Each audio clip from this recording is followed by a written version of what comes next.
clarify that name for me? Thank you. Thank you very much. Well, the most important event of the evening is that this morning I did a radio interview and somebody gave me 2 tickets to Earth, Wind, and Fire tonight. So I have 1 ticket and no transportation. So if anyone wants to go to Earth, Wind, and Fire, see me afterwards. I'm serious. I'll go if I can find a driver. He'll drive me back to Portland when we're done. I spent 20 years of my life as a war correspondent in the Balkans, Latin America, Africa, and the Middle East.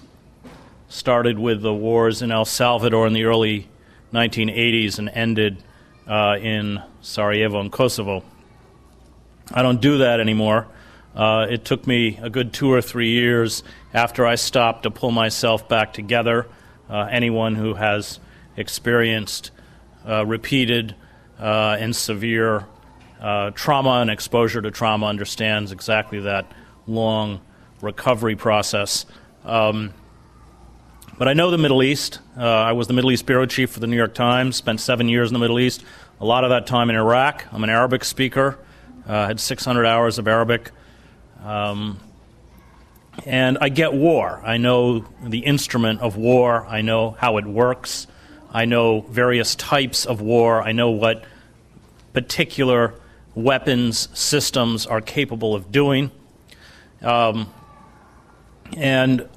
one of the great frustrations, I was in the build-up to this war, I had my first book, War is a Force That Gives Us Meaning, had come out. That was the fall of 2002, and inevitably I would be asked, as on the book tour, which was extensive because, of course, it was unbeknownst to me when I began the book, had become extremely topical. I didn't know when I began writing the book that we were going to actually the country was going to be propelled forward into an invasion and occupation. And I would be asked about the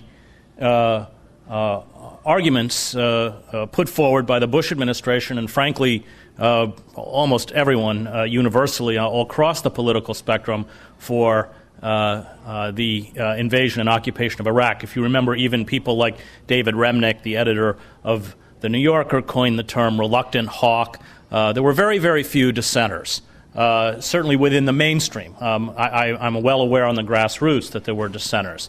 But among the sort of chattering classes, there weren't many.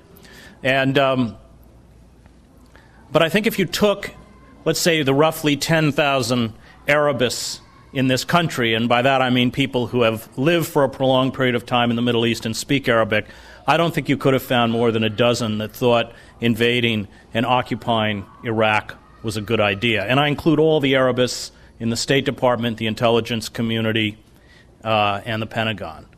The idea that the democracy would be implanted in Baghdad and emanate outwards across the Middle East, the idea that we would be greeted as liberators, the idea that the oil revenues would pay for the reconstruction of Iraq were utopian, and utopian in the Thomas More sense of the word. He coined the word 1518. It literally means no place. I'm deeply anti-utopian. I wrote a book called I Don't Believe in Atheists, which is really going after utopians who use the language of scientific rationalism. I spent 2 years writing a book on the Christian right with the title American Fascists, the Christian Right and the War in America. I was trying to reach out to them.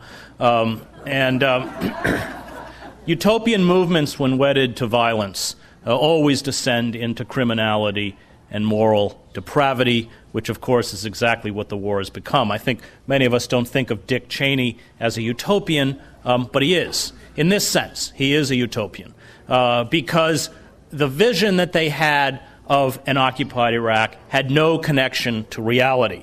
And now we hear this same kind of utopian folly spun out to justify airstrikes against Iran, something those of us who follow the Middle East are absolutely terrified about. The consequences of that, which are not the subject of this talk, are truly catastrophic. I mean, there is a potential for an Armageddon-type scenario regionally within the Middle East if they go ahead with this, or if they allow Israel to go ahead with it.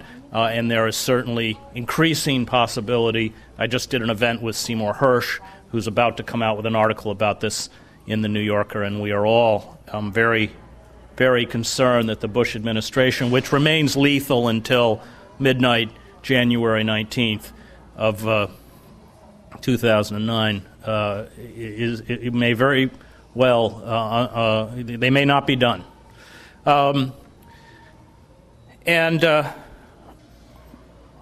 The occupation of Iraq fits a particular pattern of a type of war. There's probably many types of war, but there's roughly three types of wars that I've been involved in. One is the conflicts in Central America, which were essentially civil wars. You had an insurgency, but it was Salvadoran against Salvadoran. It was Guatemalan against Guatemalan. And then you have, which we see less and less of, and we probably will see less of in the future, conventional warfare between large mechanized armies. That was the first Gulf War. I went into Kuwait with 1st Battalion, 1st Marines.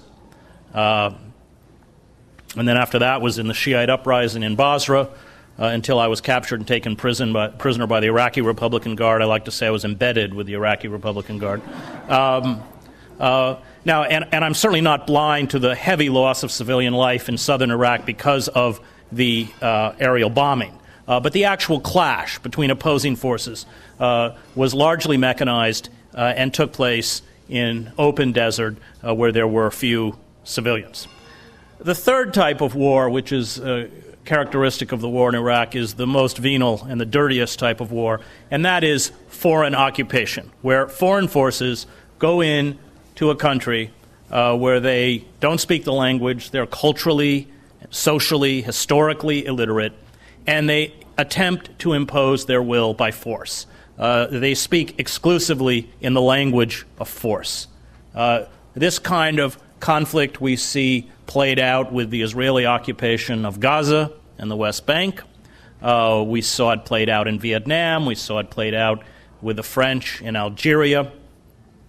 And these wars, I think, are the messiest, dirtiest, and most brutal because you have foreign forces, such as American forces in Iraq, that are fighting an elusive enemy who they can't see.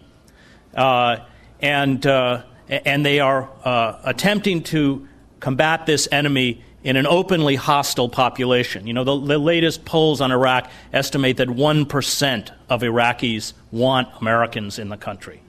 And Robert J. Lifton, the great psychiatrist,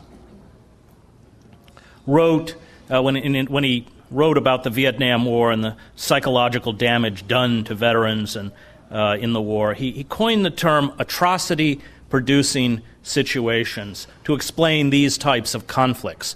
Atrocity-producing situations, he said, are situations where there is a short psychological leap from viewing everyone around you as hostile to viewing everyone around you as the enemy, and therefore, since they are the enemy, armed or unarmed, they become legitimate targets, especially after your unit has suffered casualties or fatalities. You know, one of the things about an insurgency, and this was true, I was 5 years covering the war in El Salvador, I can only remember once, and this was a low-intensity conflict, I only remember once ever seeing someone who was shooting at me. I certainly was in ambushes and was in combat, but you very, very rarely see the person who's pulling the trigger. In Iraq, soldiers and Marines can go through an entire deployment and never actually see the people who are attacking them, especially with the heavy use of IEDs or improvised explosive devices.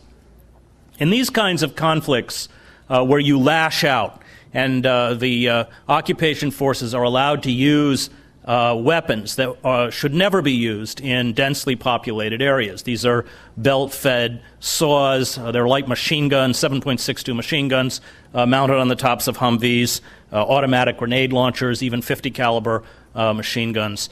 When you lay down that kind of suppressing fire to in the face of what you determine might be a threat or even as an active threat, you have severe loss of life among civilians who are crowded into this area and inevitably are going to be caught up in the indiscriminate use of firepower to essentially ward off any further attacks. Now, this is very common phenomena, as veterans told us, especially after an IED goes off. You just lay down on either side of the road, a withering, you rake either side of the road with automatic fire.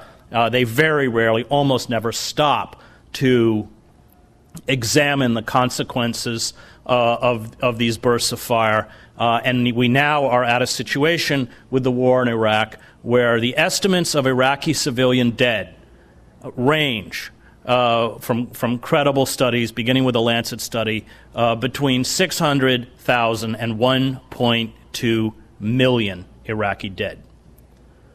Murder is part of every war I ever covered. Murder being the taking of a life of someone who does not have the capacity to harm you. Killing is also, of course, part of war, the taking of a life of somebody who does have the capacity to harm you. But in these kinds of conflicts, there is very little killing. They are primarily about murder. And this reality of the war is one that even for those of us who oppose the war is just too unpalatable.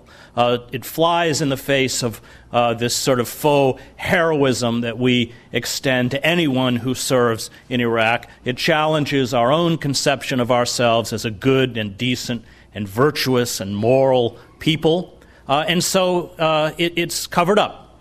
And it's covered up so that we can imbibe the myth of war, something I write a lot about in Wars of Force that gives us meaning, and is not certainly exposed to much of the rest of the world, but not exposed by our own media to us.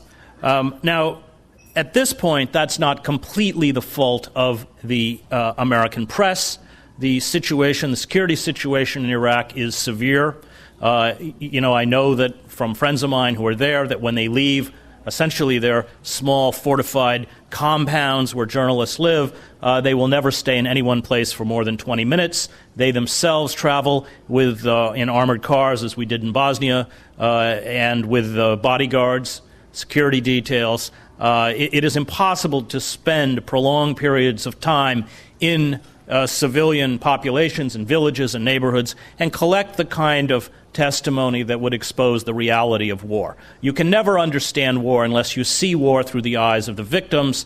In a war zone, only a small percentage, 1 or 2% of the people are actually armed. And the division between those who are all powerful, who have the godlike power to revoke another person's charter to live on this planet, and those who are powerless, completely powerless, is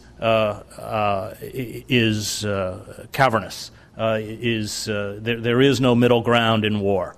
And that's why I think that often the best war novels are written by women, because in most war situations, women are not invited into that seductive embrace of violence, just as I think the best war movies are movies that eschew images of violence, because there is always a prurient fascination and an identification, even unconscious, with those who wield the weapons. I give you two great examples. One would be Elsa Morante's, the Italian novelist's great work, History, a novel about a single mother in occupied Rome. The other would be René Clément's great film, Le Jeu Interdit, Hidden Games, 1950, which has a very brief scene of a German plane strafing a column of French refugees, and the rest of the movie is about two children. A little girl's parents are both killed in the strafing attack, and they spend the entire movie burying things. They create small cemeteries for pets and animals because, of course, the one thing she understands is that her parents have been buried. He captures the strange and dark pathology of war, the essence of war, which is death, war is our collective form of necrophilia. I wanted to know, I tried to figure out how to come in through the back door and write about the reality of the war for an American public that I felt had very little understanding of what this war meant if you were an Iraqi civilian. And I thought back to the great documentary film, Winter Soldier, filmed in Detroit, 1971, when very courageous Vietnam veterans went before the cameras and in gut-wrenching, emotional detail explained the atrocities that they had witnessed or taken part in. And I approached the editor of The Nation magazine, Katrina vanden Heuvel, and suggested that with another reporter, Laila Al-Arian, we set out to see if we could find veterans from this war who could find within them the moral courage to speak the truth about the war. Physical courage is something I often saw on a battlefield. Moral courage I almost never saw. Moral courage requires you to stand up against your comrades. That pull of comradeship is a powerful pull. It's not friendship. It looks and feels like friendship. It's the opposite of friendship. And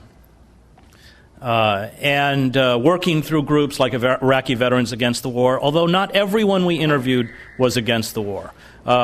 And interestingly enough, focusing primarily on lower-ranking soldiers and Marines, in part because, of course, they're the ones always out in the street. The higher you get up in the food chain, the less they go out and expose themselves to real risk.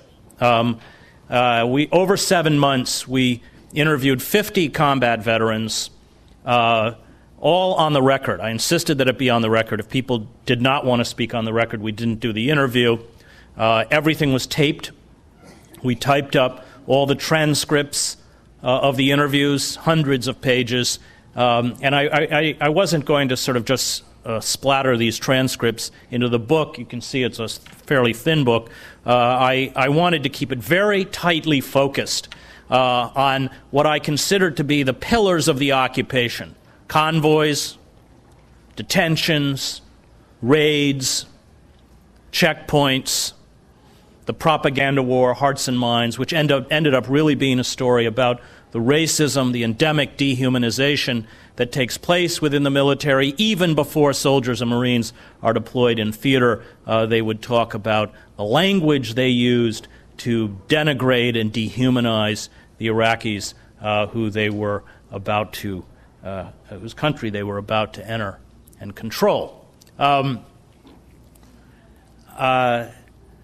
The flashpoints for most Iraqis, these are the flashpoints for most Iraqis. They are sort of the meat grinders for human life. Convoys, for instance. You can't be static in Iraq. It's too dangerous. If your convoy gets stalled at an intersection, even if an IED doesn't go off, you can be sure that the next time it's stalled, your convoy is stalled, it will go off.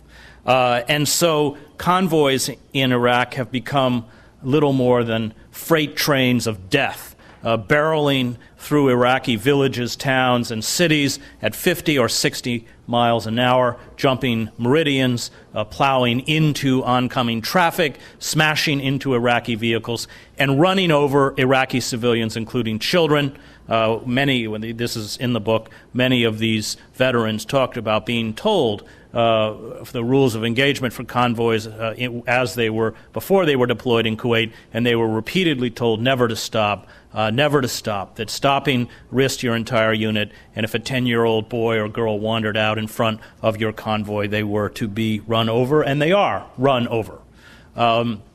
Convoys become most deadly, of course, when they come under attack, either from an IED or from small arms fire, and then, of course, the heavy weaponry that is deployed in these convoys are unleashed on either side of the road with almost no investigation into the consequences. One of the things that veterans told us was that their units usually carried what they call throwaways, which were rusty AK-47s or shovels, and if there was a a significant number of civilian dead and a potential for an investigation, they would toss these weapons among the bodies or the shovels. Shovels, of course, are used to dig holes on the side of the road to plant IEDs so that anyone carrying a shovel, anyone seen with a shovel on the side of the road is almost always automatically shot and killed, even if they're just tending their garden in Iraq. They would take pictures of this to justify another sort of indiscriminate attack against Iraqi civilians. Checkpoints, of course, are also exceedingly dangerous for Iraqi civilians. Most checkpoints are not fixed. They're flying checkpoints. That's the term they use. They're put up very quickly, often for a few hours, so that you can be driving in your neighborhood or a part of the city. You turn a corner, there's never been a checkpoint. Suddenly there is a checkpoint. It's dusk. You're going a little too fast. The brakes are not good on your car, and your car is riddled with automatic fire. We have numerous, this was just almost a daily occurrence, numerous stories of this. And in some cases, whole families would be killed and they would be left on the side of the road in the car, their bodies sort of decaying for 2 or 3 days before somebody came and towed them away. One of the other things that is exceedingly precarious for Iraqis is that as part of an effort to sort of provide better security, American checkpoints will sometimes put Iraqi soldiers a couple hundred yards down the road so that they have to pass through that checkpoint first. Now, if you're, let's say, a Sunni in a Shiite neighborhood and you turn a corner and see a bunch of Iraqis in a military uniform, you may not want to stop. You may not want to stop because the Ministry of Interior in Iraq runs death squads, which is Shiite-dominated. You may not want to stop because of the kidnapping and criminal gangs who may pull you from your car and hold you for ransom. And you may just decide that it's better to try and gun it, either to reverse or to maybe even shoot your way through a checkpoint, and oftentimes not knowing that beyond that checkpoint there are American units who, if they see a car coming to them at an accelerated rate of speed, will of course pepper it with automatic fire. Raids are also one of the fundamental tools used to maintain the occupation. After an attack takes place, it's very common that at a village or a neighborhood or an area, a populated area where the IED went off or where the automatic fire came from, will be cordoned off at 2 in the morning. Soldiers and Marines will burst into homes, their safety's off, their weapons ready. You can imagine the terror unleashed on a family. They will ransack the home, ripping open with K-bar knives, cushions, overturning refrigerators. Also, we were told there's a lot of theft. Any type of valuables, gold, money is often taken. Men of military age are usually herded into one room in the house. They are handcuffed with plastic handcuffs behind their backs and usually transported into the labyrinth of the Iraqi prison system. We're not the only people who torture Iraqis in Iraq. The Iraqis who run the prison system are also very competent torturers, and people, men of military age who have done nothing, can disappear for months, sometimes years, as their family goes from prison to prison in the desperate effort to find out the fate and location of their loved ones. The net result is that the various tools that we use to solidify control are the best and most potent recruiting weapon that the insurgents have. It breaks every single rule of counterinsurgency warfare, and I learned a lot about counterinsurgency warfare in the war in El Salvador, which was run by the United States, the counterinsurgency program, primarily by people who had learned the lesson in Vietnam. The head of the counterinsurgency program, when I was in El Salvador, had been the deputy head of the Phoenix program. A friend of mine and another journalist and I once got the phone list for the embassy, and 60% of the embassy staff had exactly the same phone extension, so you can guess who they were working for. But they understood, and it was, you know, the rightness and wrongness of it I won't debate tonight, but they broke the back of the rebel movement in El Salvador, and they broke it through very astute counterinsurgency tactics. One of the keys was shutting down the death squads, which when I arrived in El Salvador were killing between 700 and 1,000 people a month, and they realized that the death squads were the greatest recruiting weapon that the FMLN had. They organized Salvadoran units into competent combat battalions. Helicopters played a huge part. Air power. January of 1984, Reagan sent down 70 Huey helicopters. The whole nature of the war changed. And then they also realized that they would have to make political sacrifices in order to woo 50% of Salvadorans were landless people back into the fold. That gave them Napoleon Duarte, land reform. There's a fascinating incident that I think illustrates the astuteness of the counterinsurgency campaign. When I was there, 4 U.S. Marines were assassinated at an outdoor cafe in a place called the Zona Rosa in San Salvador, and Reagan wanted to send U.S. planes to bomb the northern province of Morazan, which was a rebel stronghold, and the people running the war stopped them because they knew precisely that kind of overt attack on Salvadorans, as it would on any country, would only swell the anger and rage of those who felt that their country was being intervened. So it was a war of shadows, an astute war, an interesting war. I've always thought one day when I had enough money, because I can't imagine who'd read it, I'd go back and write about it.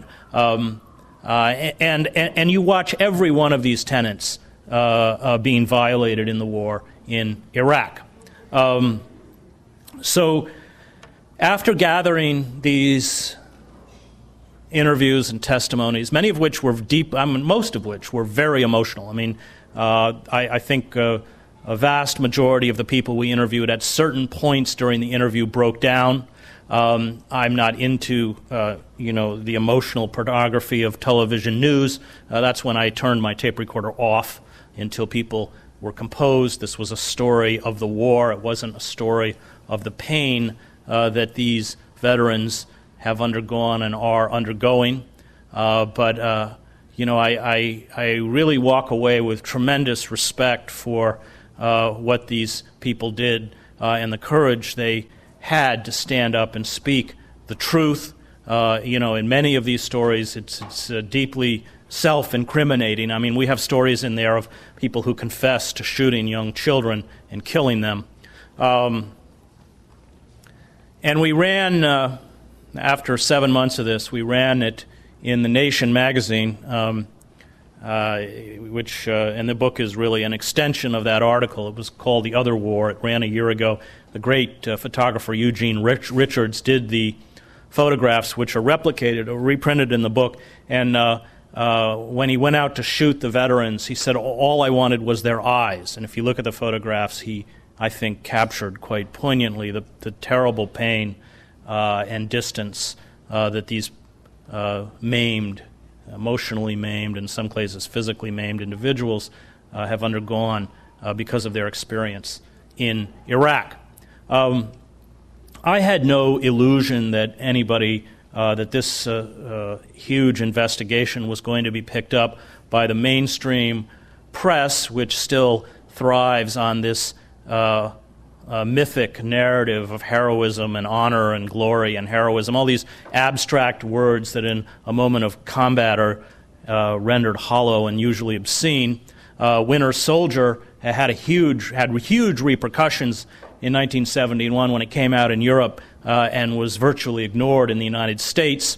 So when the article came out, we had a few of the pro-war groups attempt to go after us, but we had them because everything was on the record and everything was taped.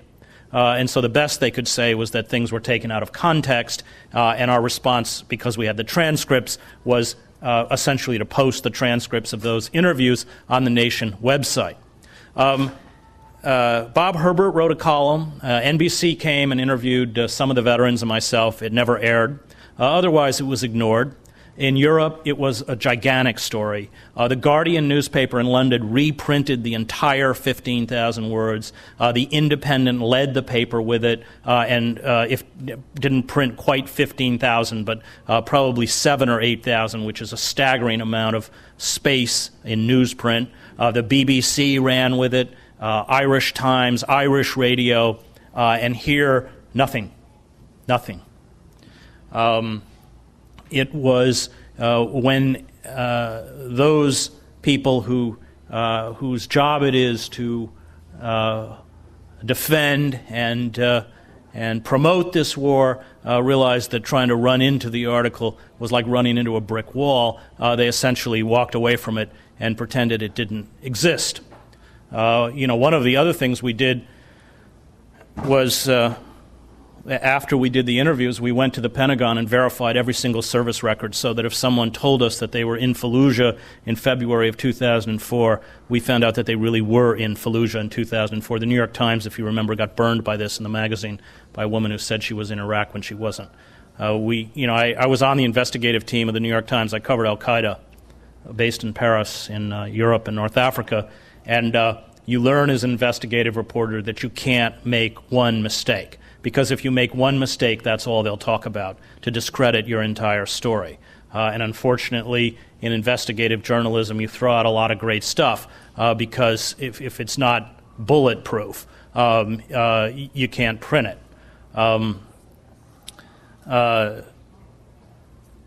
So when we finished the piece and we decided, given the fact that we had such extensive material, that we would build around the framework of the magazine article and put it out into a book as a kind of public document, as a counter-narrative to the war, and that is what led to the publication of Collateral Damage and has brought me here tonight. Thank you very much.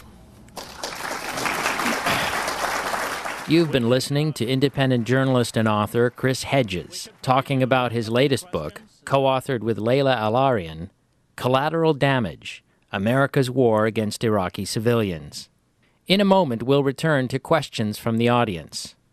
Chris Hedges is an award-winning journalist and author whose work has appeared in the Christian Science Monitor, the New York Times, the Dallas Morning News, Foreign Affairs, Harper's Magazine, the New York Review of Books, and The Nation magazine.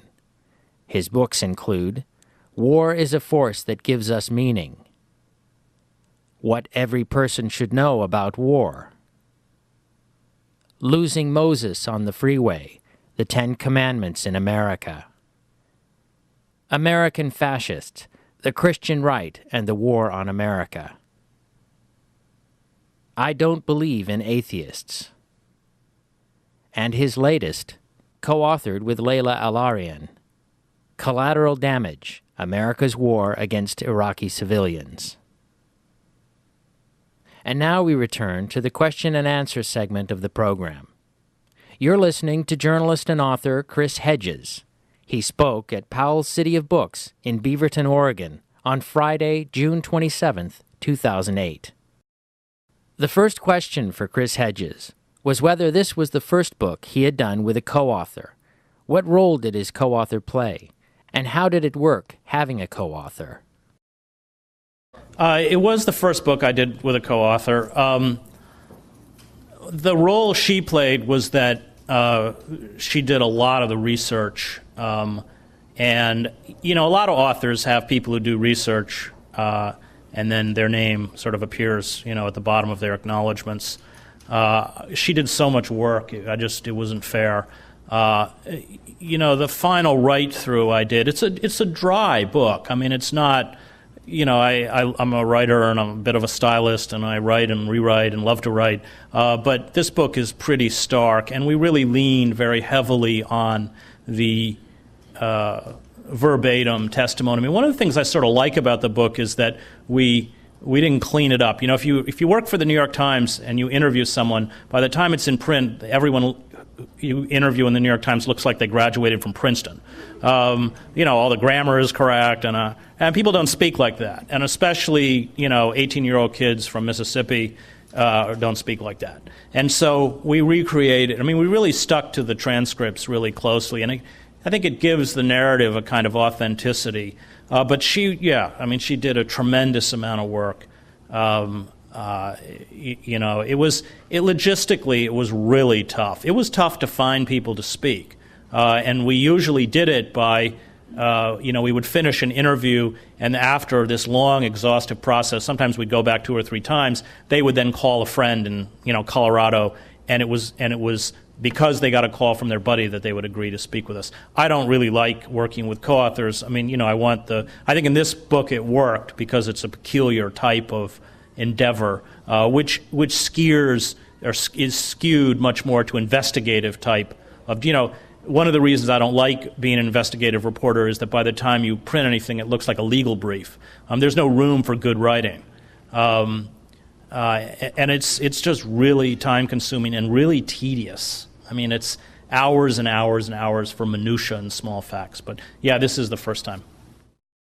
The next audience member asked how many people the authors had to talk to get the 50 that they ended up using in the book.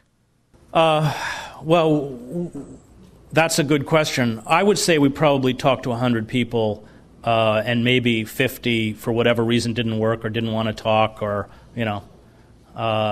we sent out mass. We got the Iraqi Veterans Against the War, and we got another veterans organization which was pretty right wing, Paul Rykoff's group, to actually send out mass emails explaining what we wanted to do. We were very clear from the beginning that this was not a war about, not an article about what Iraqi vets are undergoing, and it was an article that was about Iraqi civilians. But yeah, I would guess about 100. The next question was about the high rate of suicides among Iraq veterans. Have either of the authors followed up with the veterans you spoke with about the potential risks of suicide? As far as I know, none of the people that we interviewed have killed themselves. Some of them, when we interviewed them, had tried to kill themselves. Some of them, a couple of the vets were homeless. Some of these vets are really in tough shape because they go through the trauma and then they're redeployed, so they're re-traumatized 2 or 3 times. There are some really damaged kids out there. Yeah, you're right. The suicide rate among Iraqi vets went up 13% this year. 115 suicides. Right. The next question asked about the author's description of the U.S. in El Salvador as having run a brilliant counterinsurgency. Why has the U.S. counterinsurgency in Iraq been run so incompetently and been strung out for so long? Because the people who... Why is this, if the Salvadoran counterinsurgency was run brilliantly, which were my words, why is this one so incompetent? Because we have elected incompetent people to run our country. George Bush is the worst president in American history. And the people around him are, a lot of them were in the Reagan administration and involved in Central America when I was there. But they were really lunatics. People like Elliot Abrams. He's certifiably insane. He knows nothing about Central America, and he knows nothing about the Middle East. And he's sitting in the National Security Council, drawing up acquisition hits for Iran. These people are really whacked out. People like Pearl and Wolfowitz and Rumsfeld and Cheney. They're frightening figures. And I think that we, sometimes don't grasp how radical they are. They are truly radical, and how unbalanced they are. They are messianic, utopian, figures who believe in massive acts of violence to reform the world to their vision. The next question for Chris Hedges asked him to explain why there are so few journalists doing this kind of reporting and writing about the war in Iraq. Well, because she's asking about the press and why there are so few of us who are willing to, and she mentions, several friends and people I admire, Robert Scheer, Jeremy Scahill, Cy Hirsch, you would add to that list, Amy Goodman. Because when I began in this business, there was room for people like me, and the parameters of the business narrowed. You know, I left the New York Times over the Iraq War.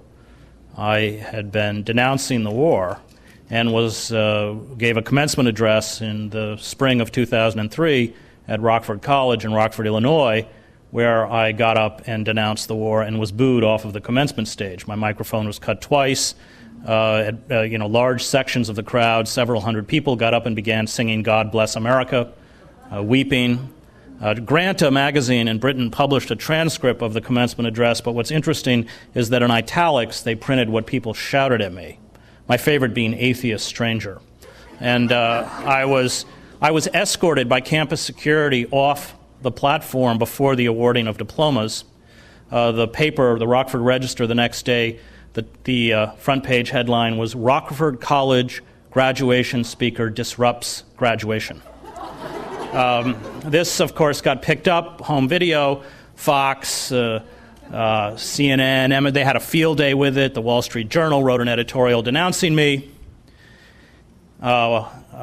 O'Reilly, bashed me for several days. And I was called in and given a formal written reprimand from the New York Times for impugning the impartiality of the newspaper.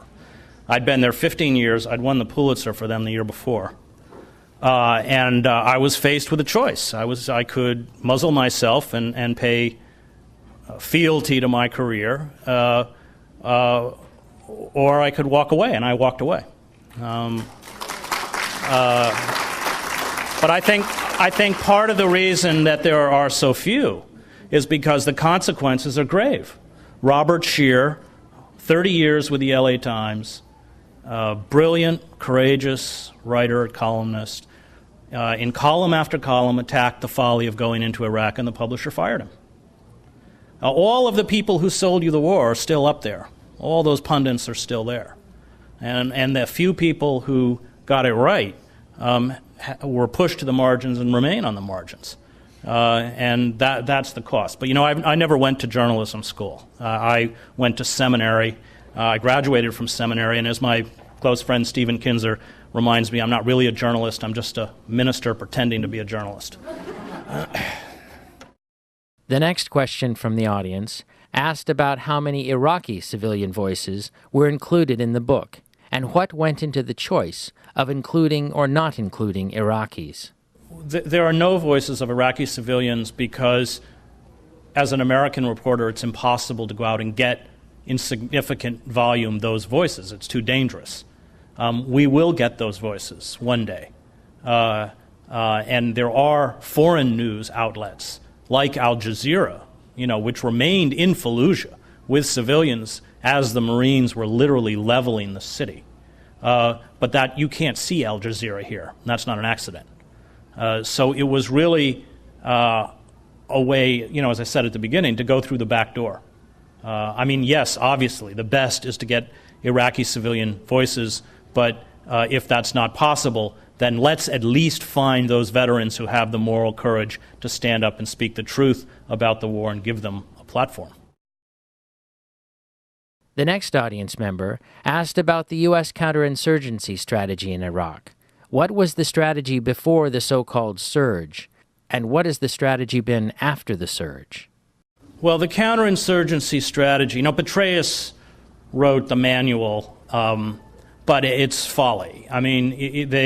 The strategy, the real strategy, is that they have bought off the Sunni insurgents, the so-called awakening militias. There are 80,000 now, and these people have a lot of American blood on their hands and a lot of Shiite blood as well, who are paid salaries of $300 a month and allowed to constitute themselves as a conventional military force.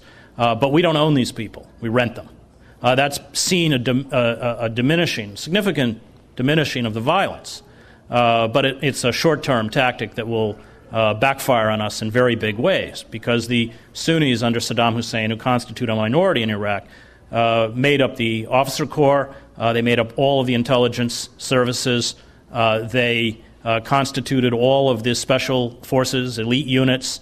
They have the expertise and the wherewithal to create conventional military force with tremendous potency. And that's what we are allowing them to do. We have allowed them to ethnically cleanse and take control of essentially fiefdoms not only within Baghdad, but within Iraq. They have no loyalty to the central government. In fact, they're openly hostile to the Shiite-dominated government, the weak government that they would like to overthrow. We tried the same tactic in Afghanistan, where we bought off with money and weapons tribal groups, and as soon as the money and weapons stopped, they went right back into the arms of the Taliban. So it is a pact with the devil, and it is one we will come to deeply regret as soon as it collapses. But it has allowed them to buy a kind of respite. If you remember, on the eve of this, we had these massive car bombs going off in Baghdad with like 200 dead. They were able to stop that. But this policy will come back to haunt us in big ways.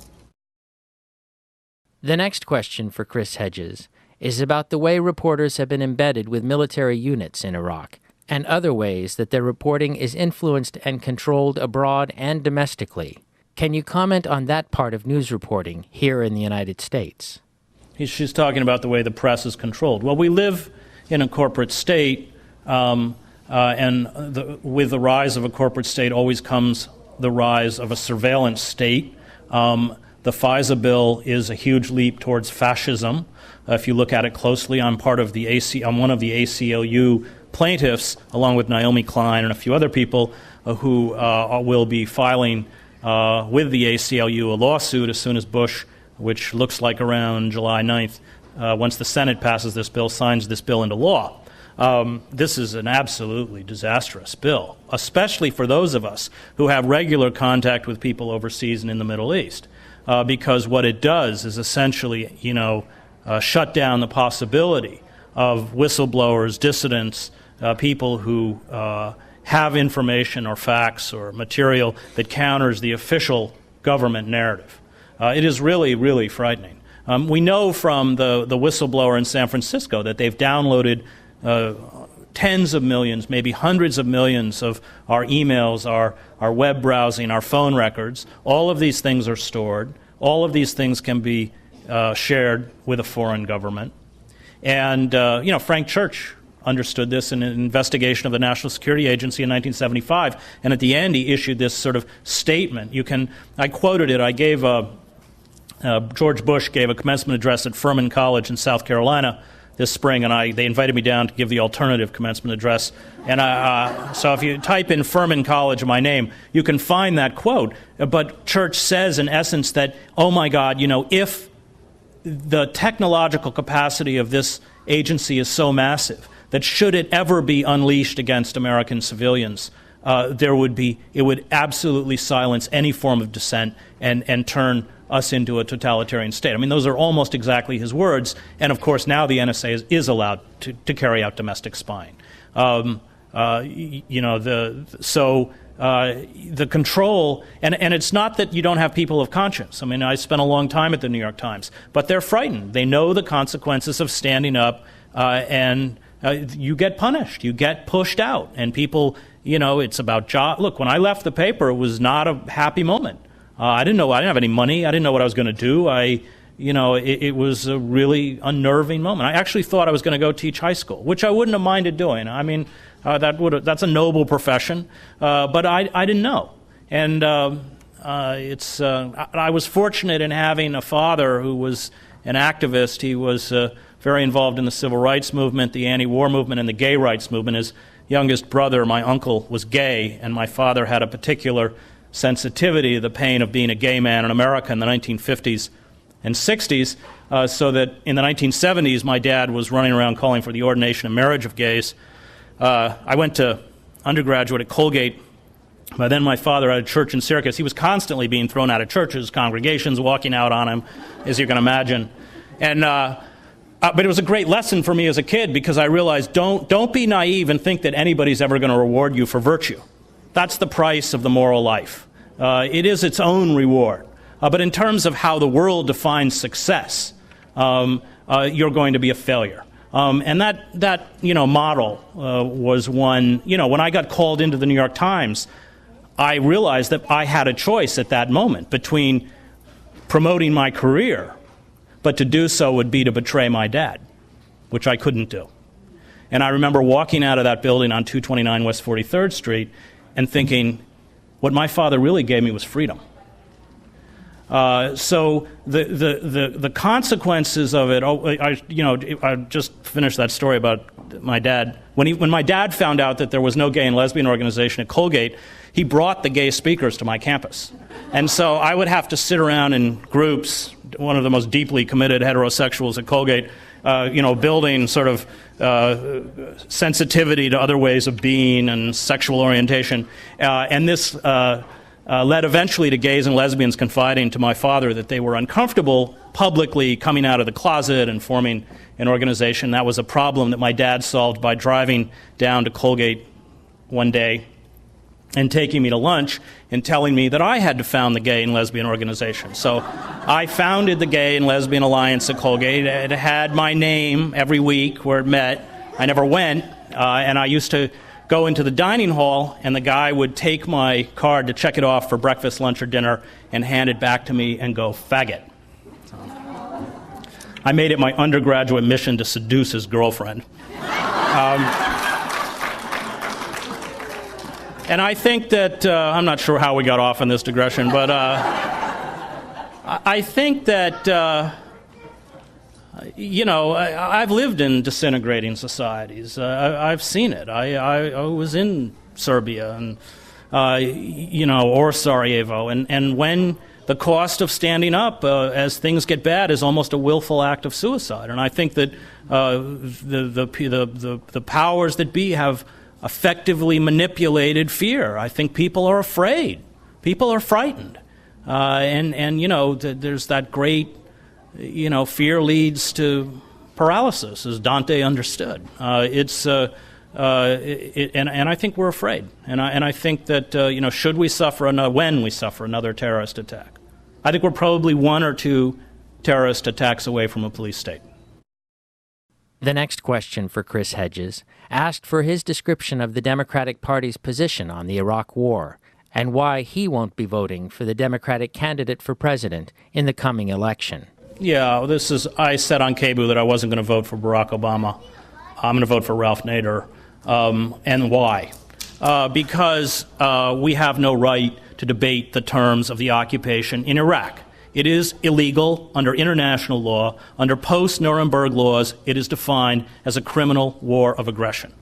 War is not an abstraction for me. War is real. I cannot, in good conscience, go back to the Middle East. I have friends in Gaza. I have friends in Baghdad. I have friends in Jerusalem, friends in Tehran. I cannot say that I didn't do everything in my power to stop war. And the Democratic Party just voted, as you know, another authorization to fund a war. What the Bush administration has been so successful at is destroying that delicate international network of law, international treaties, Kyoto, anti-ballistic, Geneva Convention. It doesn't matter. But a rule-based world matters a lot. And if we don't recover it, we're doomed. And one of the things that angers me about progressives and liberals is that they have lost their sense of outrage and lost their sense of militancy. And until we are willing to be militant and have moral imperatives, moral lines that we will not allow people to cross, and the war is one of them. Healthcare, the death penalty, FISA, the military-industrial complex, which the Democratic Party, like the Republican Party, treats as sacrosanct, the military-industrial complex is hollowing us out from the inside. It's destroying us. We have created an American oligarchy. Courtesy, the Clintons have been as rapacious and venal about this as the Republicans when they were in power. And until we don't have a lot of time left, we don't. And you cannot sustain a democratic state in an oligarchic system. It's something Plutarch and Thucydides understood. The rise of the corporate state, the turning over of the mechanisms of government to corporations is a coup d'etat in slow motion, because the only instrument that we as citizens have to protect and promote our interests, whether that's regulatory agencies, whether that's to make sure that our water is clean and our food is not contaminated and our schools are adequate, comes from the government. And when it's taken from us, as it has been, we are completely disempowered. 4 major corporations control almost all of the information we get. Viacom, GE, News Corp. And, go back and read what happened in the disintegrating societies, whether, that's Nazi Germany, whether it's in the early years of the rise of the ethnic nationalists in Yugoslavia, and you see that people have within their country an emotional or psychological incapacity to understand what's happening to them. So that if you interviewed in the Cafe Society of Sarajevo on the eve of the war, they would all assure you you'd never go to war. Yeah, I saw the same thing in Pristina in Kosovo with my Kosovar Albanian friends. They would say the Kosovo Liberation Army doesn't exist. I would say I was stopped by KLA, uniformed KLA members 10 kilometers outside of Pristina. Oh no, they're Serb policemen dressed up.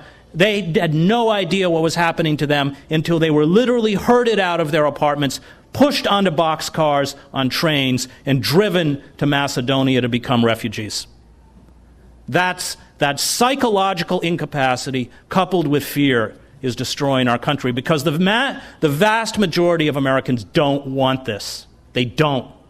But until they find the courage to stand up, and look, watch every day Barack Obama. He came out today, he supported the Supreme Court decision for people to carry handguns. He announced he supported the death penalty. He's signing the FISA bill. How many times do you want him to wipe his feet all over you before you stand up and fight back? The same thing happened with Kerry. The anti-war movement was building significant resistance to the war in the streets, and to support John Kerry, they called a moratorium on the demonstrations. And what happened? Kerry talked about how he wouldn't have pulled the troops out of Fallujah. He talked about victory in Iraq. He talked about increasing troop levels, and at that point everybody should have gone back out on the street. There are moral imperatives that matter more than political expediency. And that's why I think the great figures of resistance often come from the religious left. People like Daniel Berrigan, 87 years old. I just had dinner with him a few weeks ago. I asked him about the elections, what he thought. He said, I don't follow it. If voting was that effective, it would be illegal.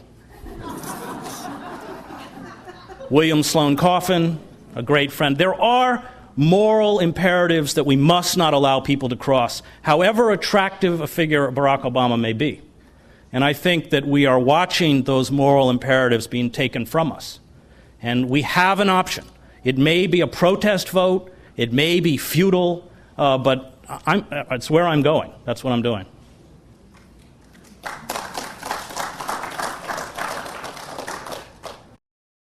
The next question asked about U.S. plans, or possibly Israeli plans, to attack Iran.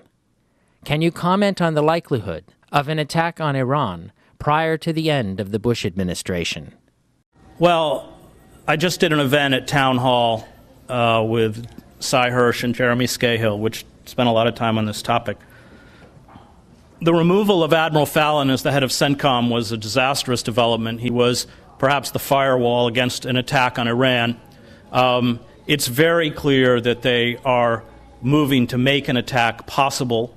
I have a friend of mine who's a retired CIA agent who told me after you referred, and I don't know if you know, but the Israelis carried out a 900-mile mock mission over the Mediterranean towards Greece to simulate a long-term bombing raid with 100 warplanes and support helicopters to get down pilots and refueling planes.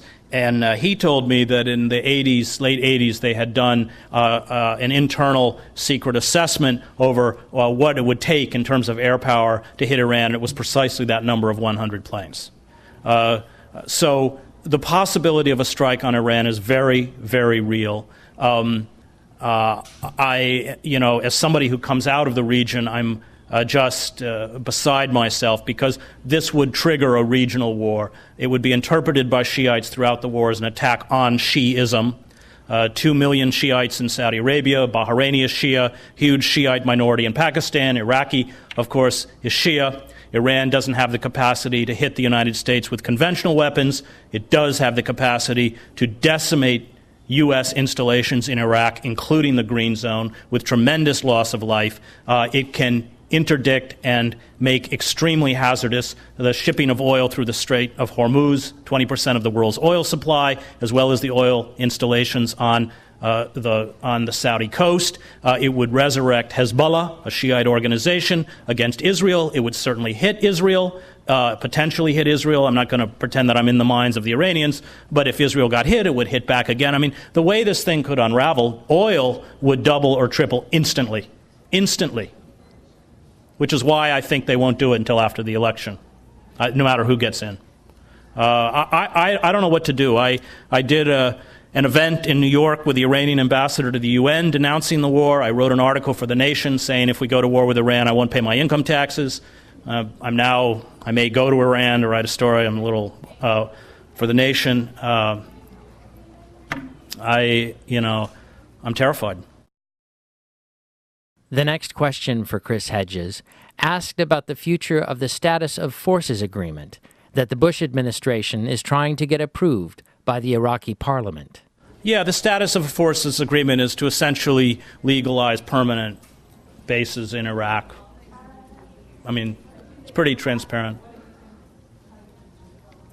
They have a lot of mechanisms of pressure on a very weak government. So let me get one more. Okay, from someone who didn't ask a question. Yeah. The next question for Chris Hedges asked him to share an example of the kind of information that, as an investigative journalist, it was inappropriate to include in his published reports. Yeah, I'll give you an example. Well, there's two things you have to leave out. Sometimes you learn things that security figures. I worked mostly with French intelligence. I was based in Paris. And the French are really good. I mean, they were, at the time, the only intelligence agency, I believe, that had human assets inside al-Qaeda. Yeah, I mean, I think those of us who covered al-Qaeda believed Muhammad Atta was gay. We never wrote it. But I think that, anecdotally, his fear and inability to deal with women, his misogyny, his sexual repression, he had real problems with sexuality. But that I never wrote it because, you just can't, with serious journalism, you can't go there. The other thing, I'll give you an example, is you learn stuff that when I was with the French, they had broken several cells, al-Qaeda cells in France, and they would seize the computers and go through the computer records to look at what they were planning and what they were trying to do. And the head of intelligence or counterinsurgency at the Ministry of Interior told me that in almost every computer they seized, there were plans to poison public water supplies. And I said, well, what can you do to stop it? And he said, nothing, and that's why you can't write about it. So that kind of stuff. All right. Thanks very much. You've been listening to independent journalist and author Chris Hedges talking about his latest book, co-authored with Laila Al-Arian, Collateral Damage, America's War Against Iraqi Civilians. This program was produced by pdxjustice Media Productions. To find out more about Chris Hedges and his work, and about our many other video and audio programs, please visit our website at www.pdxjustice.org. You'll find links to Chris Hedges' authors page at the Truthdig website and to his books. And you'll find streaming video and audio programs featuring speakers such as Jeremy Scahill, Phyllis Bennis, P. Synoth, Susan Faludi, George Bisharat, Ursula Le Guin, and many others. Thanks for tuning in, and thanks for supporting listener-sponsored radio, public access cable television, net neutrality, independent bookstores, and all forms of grassroots, democratic, community media. we probably will see less of in the future, conventional warfare between large mechanized armies. That was the first Gulf War. I went into Kuwait with 1st Battalion, 1st Marines. And then after that was in the Shiite uprising in Basra until I was captured and taken prisoner by the Iraqi Republican Guard. I like to say I was embedded with the Iraqi Republican Guard. Now, I'm certainly not blind to the heavy loss of civilian life in southern Iraq because of the aerial bombing. But the actual clash between opposing forces was largely mechanized and took place in open desert where there were few civilians. The third type of war, which is characteristic of the war in Iraq, is the most venal and the dirtiest type of war, and that is foreign occupation, where foreign forces go in to a country where they don't speak the language, they're culturally, socially, historically illiterate, and they attempt to impose their will by force. They speak exclusively in the language of force. This kind of conflict we see played out with the Israeli occupation of Gaza and the West Bank. We saw it played out in Vietnam. We saw it played out with the French in Algeria. And these wars, I think, are the messiest, dirtiest, and most brutal because you have foreign forces, such as American forces in Iraq, that are fighting an elusive enemy who they can't see.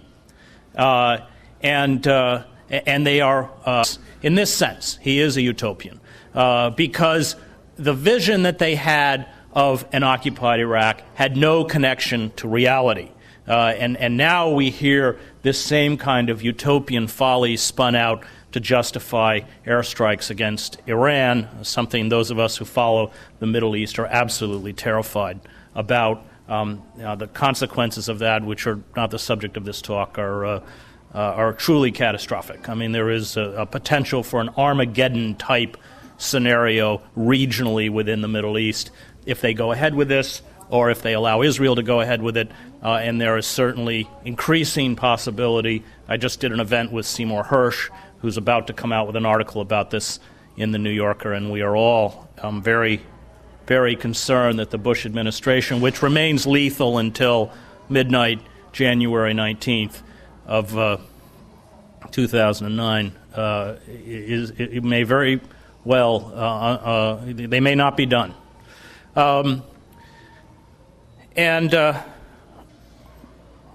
The occupation of Iraq fits a particular pattern of a type of war. There's probably many types of war, but there's roughly three types of wars that I've been involved in. One is the conflicts in Central America, which were essentially civil wars. You had an insurgency, but it was Salvadoran against Salvadoran. It was Guatemalan against Guatemalan. And then you have, which we see less and less of,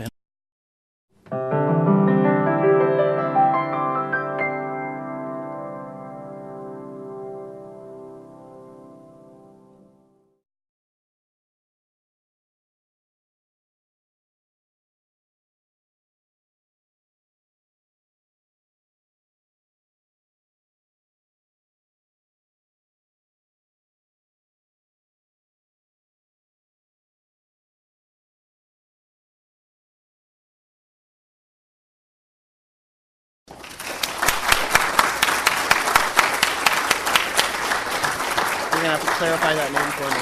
Thank you. Thank you very much. Well, the most important event of the evening is that this morning I did a radio interview and somebody gave me 2 tickets to Earth, Wind, and Fire tonight. So I have 1 ticket and no transportation. So if anyone wants to go to Earth, Wind, and Fire, see me afterwards. I'm serious. I'll go. If I can find a driver, who'll drive me back to Portland when we're done. I spent 20 years of my life as a war correspondent in the Balkans, Latin America, Africa, and the Middle East. Started with the wars in El Salvador in the early 1980s and ended in Sarajevo and Kosovo. I don't do that anymore. It took me a good 2 or 3 years after I stopped to pull myself back together. Anyone who has experienced repeated and severe trauma and exposure to trauma understands exactly that long recovery process. But I know the Middle East. I was the Middle East bureau chief for the New York Times, spent 7 years in the Middle East, a lot of that time in Iraq. I'm an Arabic speaker, had 600 hours of Arabic. And I get war. I know the instrument of war. I know how it works. I know various types of war. I know what particular weapons systems are capable of doing. And